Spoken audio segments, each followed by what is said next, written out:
ಜಗತ್ತು ವಾಯು ವೇಗದಲ್ಲಿ ಮಹಾ ಸಂಕಷ್ಟದತ್ತ ಸಾಗ್ತಾ ಇದೆ.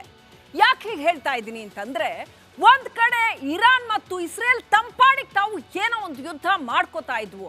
ಆದ್ರೆ ದೊಡ್ಡಣ್ಣ ಅಮೆರಿಕ ಯುದ್ಧದಲ್ಲಿ ನೇರವಾಗಿ ಎಂಟ್ರಿ ಕೊಡ್ತು ನೋಡಿ, ಅಲ್ಲೇ ಆಗಿದ್ದು ಮಹಾ ಎಡವಟ್ಟು. ಹಾಗಾದ್ರೆ ಮುಂದೇನಾಗತ್ತೆ? ಈಗ ಇರಾನ್ ಖೊಮೇನಿ ಗುಡುಕ್ತಾ ಇದ್ದಾರೆ ಏನಂತ, ಅಮೆರಿಕವನ್ನ ಸರ್ವನಾಶ ಮಾಡೇ ಮಾಡ್ತೀವಿ ಅಂತ. ಏನಾಗತ್ತೆ ಹಾಗಾದ್ರೆ ನೋಡಿ.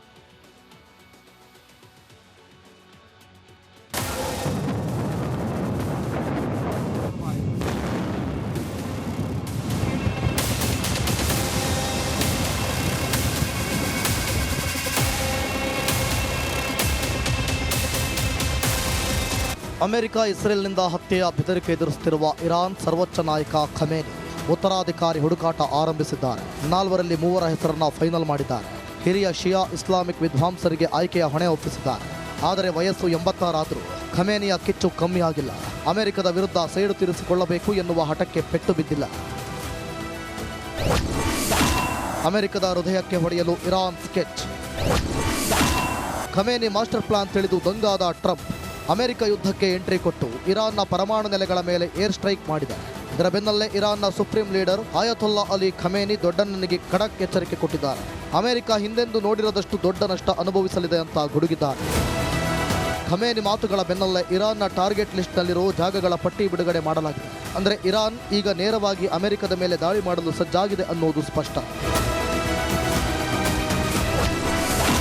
ಅಮೆರಿಕದ ಹೃದಯಕ್ಕೆ ಪೆಟ್ಟು. ಬಹರೇನ್ನಲ್ಲಿರುವ ಅಮೆರಿಕನ್ ನೌಕಾಪಡೆಯ ಮೇಲೆ ಕ್ಷಿಪಣಿ ದಾಳಿ ಮಾಡೋದೇ ಇರಾನ್ ಗುರಿ.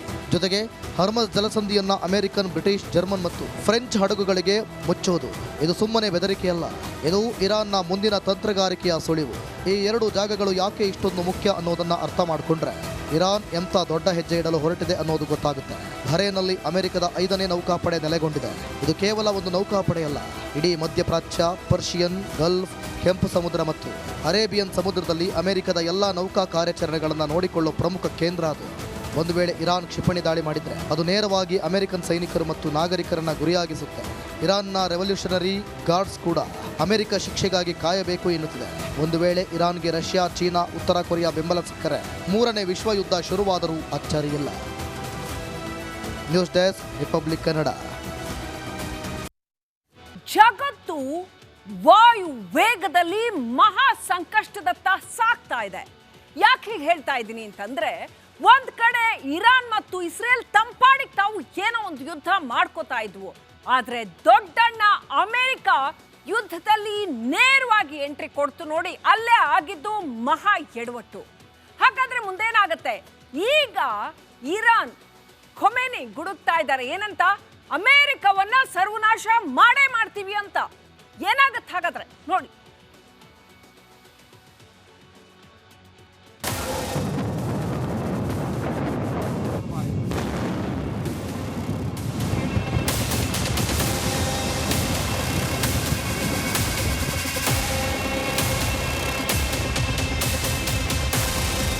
ಅಮೆರಿಕ ಇಸ್ರೇಲ್ನಿಂದ ಹತ್ಯೆಯ ಬೆದರಿಕೆ ಎದುರಿಸುತ್ತಿರುವ ಇರಾನ್ ಸರ್ವೋಚ್ಚ ನಾಯಕ ಖಮೇನಿ ಉತ್ತರಾಧಿಕಾರಿ ಹುಡುಕಾಟ ಆರಂಭಿಸಿದ್ದಾರೆ. 4ರಲ್ಲಿ 3 ಹೆಸರನ್ನ ಫೈನಲ್ ಮಾಡಿದ್ದಾರೆ. ಹಿರಿಯ ಶಿಯಾ ಇಸ್ಲಾಮಿಕ್ ವಿದ್ವಾಂಸರಿಗೆ ಆಯ್ಕೆಯ ಹೊಣೆ ಒಪ್ಪಿಸಿದ್ದಾರೆ. ಆದರೆ ವಯಸ್ಸು 86 ಆದರೂ ಖಮೇನಿಯ ಕಿಚ್ಚು ಕಮ್ಮಿ ಆಗಿಲ್ಲ. ಅಮೆರಿಕದ ವಿರುದ್ಧ ಸೇಡು ತೀರಿಸಿಕೊಳ್ಳಬೇಕು ಎನ್ನುವ ಹಠಕ್ಕೆ ಪೆಟ್ಟು ಬಿದ್ದಿಲ್ಲ. ಅಮೆರಿಕದ ಹೃದಯಕ್ಕೆ ಹೊಡೆಯಲು Iran sketch. Khamenei master plan ತಿಳಿದು ದಂಗಾದ ಟ್ರಂಪ್ ಅಮೆರಿಕ ಯುದ್ಧಕ್ಕೆ ಎಂಟ್ರಿ ಕೊಟ್ಟು ಇರಾನ್ನ ಪರಮಾಣು ನೆಲೆಗಳ ಮೇಲೆ ಏರ್ ಸ್ಟ್ರೈಕ್ ಮಾಡಿದೆ. ಇದರ ಬೆನ್ನಲ್ಲೇ ಇರಾನ್ನ ಸುಪ್ರೀಂ ಲೀಡರ್ ಆಯತೊಲ್ಲಾ ಅಲಿ ಖಮೇನಿ ದೊಡ್ಡಣ್ಣನಿಗೆ ಖಡಕ್ ಎಚ್ಚರಿಕೆ ಕೊಟ್ಟಿದ್ದಾರೆ. ಅಮೆರಿಕ ಹಿಂದೆಂದೂ ನೋಡಿರದಷ್ಟು ದೊಡ್ಡ ನಷ್ಟ ಅನುಭವಿಸಲಿದೆ ಅಂತ ಗುಡುಗಿದ್ದಾರೆ. ಖಮೇನಿ ಮಾತುಗಳ ಬೆನ್ನಲ್ಲೇ ಇರಾನ್ನ ಟಾರ್ಗೆಟ್ ಲಿಸ್ಟ್ನಲ್ಲಿರೋ ಜಾಗಗಳ ಪಟ್ಟಿ ಬಿಡುಗಡೆ ಮಾಡಲಾಗಿದೆ. ಅಂದರೆ ಇರಾನ್ ಈಗ ನೇರವಾಗಿ ಅಮೆರಿಕದ ಮೇಲೆ ದಾಳಿ ಮಾಡಲು ಸಜ್ಜಾಗಿದೆ ಅನ್ನೋದು ಸ್ಪಷ್ಟ. ಅಮೆರಿಕದ ಹೃದಯಕ್ಕೆ ಪೆಟ್ಟು. ಬಹರೇನ್ನಲ್ಲಿರುವ ಅಮೆರಿಕನ್ ನೌಕಾಪಡೆಯ ಮೇಲೆ ಕ್ಷಿಪಣಿ ದಾಳಿ ಮಾಡೋದೇ ಇರಾನ್ ಗುರಿ. ಜೊತೆಗೆ ಹರ್ಮಸ್ ಜಲಸಂಧಿಯನ್ನ ಅಮೆರಿಕನ್, ಬ್ರಿಟಿಷ್, ಜರ್ಮನ್ ಮತ್ತು ಫ್ರೆಂಚ್ ಹಡಗುಗಳಿಗೆ ಮುಚ್ಚೋದು ಇದು ಸುಮ್ಮನೆ ಬೆದರಿಕೆಯಲ್ಲ. ಇದು ಇರಾನ್ನ ಮುಂದಿನ ತಂತ್ರಗಾರಿಕೆಯ ಸುಳಿವು.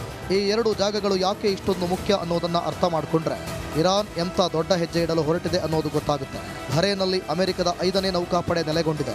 ಇದು ಕೇವಲ ಒಂದು ನೌಕಾಪಡೆಯಲ್ಲ, ಇಡೀ ಮಧ್ಯಪ್ರಾಚ್ಯ, ಪರ್ಷಿಯನ್ ಗಲ್ಫ್, ಕೆಂಪು ಸಮುದ್ರ ಮತ್ತು ಅರೇಬಿಯನ್ ಸಮುದ್ರದಲ್ಲಿ ಅಮೆರಿಕದ ಎಲ್ಲ ನೌಕಾ ಕಾರ್ಯಾಚರಣೆಗಳನ್ನು ನೋಡಿಕೊಳ್ಳುವ ಪ್ರಮುಖ ಕೇಂದ್ರ ಅದು. ಒಂದು ವೇಳೆ ಇರಾನ್ ಕ್ಷಿಪಣಿ ದಾಳಿ ಮಾಡಿದರೆ ಅದು ನೇರವಾಗಿ ಅಮೆರಿಕನ್ ಸೈನಿಕರು ಮತ್ತು ನಾಗರಿಕರನ್ನ ಗುರಿಯಾಗಿಸುತ್ತೆ. ಇರಾನ್ನ ರೆವಲ್ಯೂಷನರಿ ಗಾರ್ಡ್ಸ್ ಕೂಡ ಅಮೆರಿಕ ಶಿಕ್ಷೆಗಾಗಿ ಕಾಯಬೇಕು ಎನ್ನುತ್ತಿದೆ.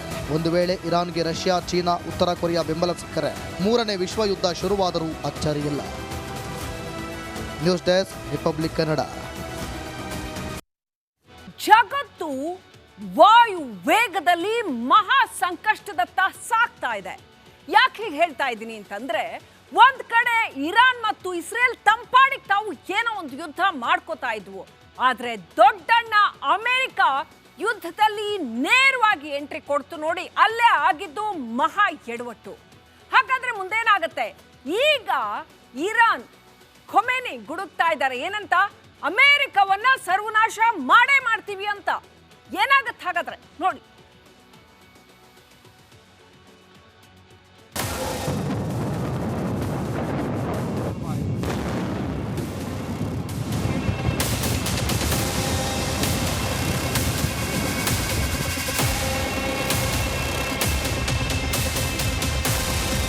ಅಮೆರಿಕ ಇಸ್ರೇಲ್ನಿಂದ ಹತ್ಯೆಯ ಬೆದರಿಕೆ ಎದುರಿಸುತ್ತಿರುವ ಇರಾನ್ ಸರ್ವೋಚ್ಚ ನಾಯಕ ಖಮೇನಿ ಉತ್ತರಾಧಿಕಾರಿ ಹುಡುಕಾಟ ಆರಂಭಿಸಿದ್ದಾರೆ. 4ರಲ್ಲಿ 3 ಹೆಸರನ್ನ ಫೈನಲ್ ಮಾಡಿದ್ದಾರೆ. ಹಿರಿಯ ಶಿಯಾ ಇಸ್ಲಾಮಿಕ್ ವಿದ್ವಾಂಸರಿಗೆ ಆಯ್ಕೆಯ ಹೊಣೆ ಒಪ್ಪಿಸಿದ್ದಾರೆ. ಆದರೆ ವಯಸ್ಸು 86 ಆದರೂ ಖಮೇನಿಯ ಕಿಚ್ಚು ಕಮ್ಮಿಯಾಗಿಲ್ಲ. ಅಮೆರಿಕದ ವಿರುದ್ಧ ಸೇಡು ತೀರಿಸಿಕೊಳ್ಳಬೇಕು ಎನ್ನುವ ಹಠಕ್ಕೆ ಪೆಟ್ಟು ಬಿದ್ದಿಲ್ಲ. ಅಮೆರಿಕದ ಹೃದಯಕ್ಕೆ ಹೊಡೆಯಲು Iran sketch. Khamenei master plan ತಿಳಿದು ದಂಗಾದ ಟ್ರಂಪ್ ಅಮೆರಿಕ ಯುದ್ಧಕ್ಕೆ ಎಂಟ್ರಿ ಕೊಟ್ಟು ಇರಾನ್ನ ಪರಮಾಣು ನೆಲೆಗಳ ಮೇಲೆ ಏರ್ ಸ್ಟ್ರೈಕ್ ಮಾಡಿದೆ. ಇದರ ಬೆನ್ನಲ್ಲೇ ಇರಾನ್ನ ಸುಪ್ರೀಂ ಲೀಡರ್ ಆಯತೊಲ್ಲಾ ಅಲಿ ಖಮೇನಿ ದೊಡ್ಡಣ್ಣನಿಗೆ ಖಡಕ್ ಎಚ್ಚರಿಕೆ ಕೊಟ್ಟಿದ್ದಾರೆ. ಅಮೆರಿಕ ಹಿಂದೆಂದೂ ನೋಡಿರದಷ್ಟು ದೊಡ್ಡ ನಷ್ಟ ಅನುಭವಿಸಲಿದೆ ಅಂತ ಗುಡುಗಿದ್ದಾರೆ. ಖಮೇನಿ ಮಾತುಗಳ ಬೆನ್ನಲ್ಲೇ ಇರಾನ್ನ ಟಾರ್ಗೆಟ್ ಲಿಸ್ಟ್ನಲ್ಲಿರೋ ಜಾಗಗಳ ಪಟ್ಟಿ ಬಿಡುಗಡೆ ಮಾಡಲಾಗಿದೆ. ಅಂದರೆ ಇರಾನ್ ಈಗ ನೇರವಾಗಿ ಅಮೆರಿಕದ ಮೇಲೆ ದಾಳಿ ಮಾಡಲು ಸಜ್ಜಾಗಿದೆ ಅನ್ನೋದು ಸ್ಪಷ್ಟ. ಅಮೆರಿಕದ ಹೃದಯಕ್ಕೆ ಪೆಟ್ಟು. ಬಹರೇನ್ನಲ್ಲಿರುವ ಅಮೆರಿಕನ್ ನೌಕಾಪಡೆಯ ಮೇಲೆ ಕ್ಷಿಪಣಿ ದಾಳಿ ಮಾಡುವುದೇ ಇರಾನ್ ಗುರಿ. ಜೊತೆಗೆ ಹರ್ಮಜ್ ಜಲಸಂಧಿಯನ್ನ ಅಮೆರಿಕನ್, ಬ್ರಿಟಿಷ್, ಜರ್ಮನ್ ಮತ್ತು ಫ್ರೆಂಚ್ ಹಡಗುಗಳಿಗೆ ಮುಚ್ಚುವುದು. ಇದು ಸುಮ್ಮನೆ ಬೆದರಿಕೆಯಲ್ಲ, ಇದು ಇರಾನ್ನ ಮುಂದಿನ ತಂತ್ರಗಾರಿಕೆಯ ಸುಳಿವು. ಈ ಎರಡು ಜಾಗಗಳು ಯಾಕೆ ಇಷ್ಟೊಂದು ಮುಖ್ಯ ಅನ್ನೋದನ್ನ ಅರ್ಥ ಮಾಡಿಕೊಂಡ್ರೆ ಇರಾನ್ ಎಂಥ ದೊಡ್ಡ ಹೆಜ್ಜೆ ಇಡಲು ಹೊರಟಿದೆ ಅನ್ನೋದು ಗೊತ್ತಾಗುತ್ತೆ. ಬಹರೇನ್ನಲ್ಲಿ ಅಮೆರಿಕದ 5ನೇ ನೌಕಾಪಡೆ ನೆಲೆಗೊಂಡಿದೆ. ಇದು ಕೇವಲ ಒಂದು ನೌಕಾಪಡೆಯಲ್ಲ, ಇಡೀ ಮಧ್ಯಪ್ರಾಚ್ಯ, ಪರ್ಷಿಯನ್ ಗಲ್ಫ್, ಕೆಂಪು ಸಮುದ್ರ ಮತ್ತು ಅರೇಬಿಯನ್ ಸಮುದ್ರದಲ್ಲಿ ಅಮೆರಿಕದ ಎಲ್ಲ ನೌಕಾ ಕಾರ್ಯಾಚರಣೆಗಳನ್ನು ನೋಡಿಕೊಳ್ಳುವ ಪ್ರಮುಖ ಕೇಂದ್ರ ಅದು. ಒಂದು ವೇಳೆ ಇರಾನ್ ಕ್ಷಿಪಣಿ ದಾಳಿ ಮಾಡಿದರೆ ಅದು ನೇರವಾಗಿ ಅಮೆರಿಕನ್ ಸೈನಿಕರು ಮತ್ತು ನಾಗರಿಕರನ್ನ ಗುರಿಯಾಗಿಸುತ್ತೆ. ಇರಾನ್ನ ರೆವಲ್ಯೂಷನರಿ ಗಾರ್ಡ್ಸ್ ಕೂಡ ಅಮೆರಿಕ ಶಿಕ್ಷೆಗಾಗಿ ಕಾಯಬೇಕು ಎನ್ನುತ್ತಿದೆ. ಒಂದು ವೇಳೆ ಇರಾನ್ಗೆ ರಷ್ಯಾ, ಚೀನಾ, ಉತ್ತರ ಕೊರಿಯಾ ಬೆಂಬಲ ಸಿಕ್ಕರೆ 3ನೇ ವಿಶ್ವ ಯುದ್ಧ ಶುರುವಾದರೂ ಅಚ್ಚರಿಯಿಲ್ಲ. News desk, Republic Kannada.